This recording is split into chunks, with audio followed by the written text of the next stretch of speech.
Pemirsa, penyelundupan ratusan ribu pil ekstasi digagalkan oleh Satuan Narkoba Polres Jakarta Barat. Pil ekstasi ini diduga berasal dari Malaysia dan akan dikirim ke Jakarta melalui sejumlah wilayah. 2 orang yang diduga sebagai kurir ditangkap.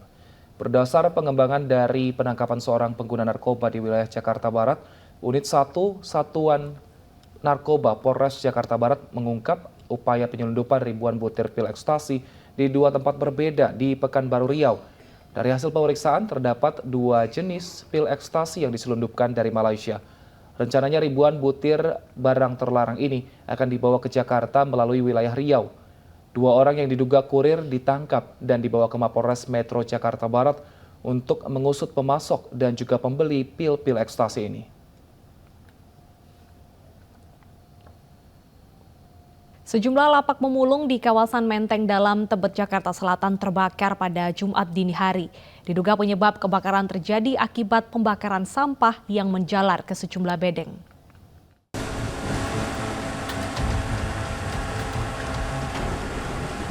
Kobaran api melahap area lapak pemulung di kawasan Menteng Dalam, Tebet, Jakarta Selatan, Jumat dini hari. Besarnya kobaran api meludeskan sebagian bedeng atau tempat tinggal para pemulung tersebut. Diduga penyebab kebakaran berawal dari pembakaran sampah yang akhirnya menjalar ke bedeng-bedeng. Tidak ada korban jiwa dalam kejadian tersebut. Berapa banyak nih, Pak? Sementara sekitar 8 unit. 8 unit. Tumpukan sampah dan rumah-rumah lapak ya. Rumah-rumah penghuninya, bedeng-bedeng lapak. Api baru dapat dipadamkan setelah diterjunkan 8 unit mobil pemadam. Dari Jakarta, Rio Manik, iNews melaporkan. Video perkelahian antara siswa dengan alumni yang terjadi di salah satu lapangan sekolah menengah kejuruan di Kabupaten Maros, Sulawesi Selatan viral di media sosial. Mirisnya perkelahian disaksikan puluhan siswa lainnya tanpa ada yang melerai.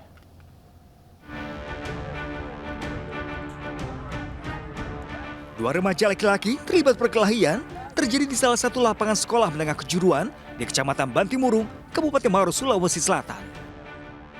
Video berdurasi 15 detik ini pun viral lantaran perkelahian antara seorang siswa dan alumni dipicu dendam lama. Mirisnya, perkelahian disaksikan puluhan pelajar lain. Bukannya dilerai, pelajar lain malah memberi semangat. Pihak sekolah mengaku video tersebut terjadi di tahun 2021. Namun dari pihak kepolisian, perkelahian ini sudah terjadi sebanyak 2 kali dan terakhir di hari Rabu kemarin, 10 Agustus 2022. Itu sebenarnya tahun lalu itu sudah selesai kegiatan pembelajaran. Sisa beberapa anak yang tinggal, itu pemicunya hanya beku ejek-ejek saja. Iya, beku ejek-ejek saja. Kemudian ini video ini viral, ini yang awalnya viralkan lagi siapa Pak? Ada anak kelas 10 dan sudah ditangani oleh Bapak Kapolsek. Sudah jam pulang. Itu sekitar jam 4 selesai salat asar pulang semua orang. Kejadiannya itu seperti itu. Itu setelah salat asar. Kapan itu? 16.30 hari Rabu tanggal 10. Tahun berapa? Tahun 2022. Berarti ya. Tahun ini ada? Ya, dia sudah ulangi. Diulangi kembali. Sudah 2 kali kejadian. Sudah 2 kali kejadian. Meski pihak kepolisian telah mendatangi sekolah dan menghadirkan kedua pelaku serta orang tua untuk mencari jalan solusi, namun aksi keduanya di area sekolah telah mencoreng dunia pendidikan di Kabupaten Maros, Sulawesi Selatan. Dari Kabupaten Maros, Sulawesi Selatan, Oyu Ruslan, iNews melaporkan. Nekat memperkosa pacar, seorang mahasiswa di Banda Aceh diringkus polisi. Mirisnya pacar korban masih di bawah umur.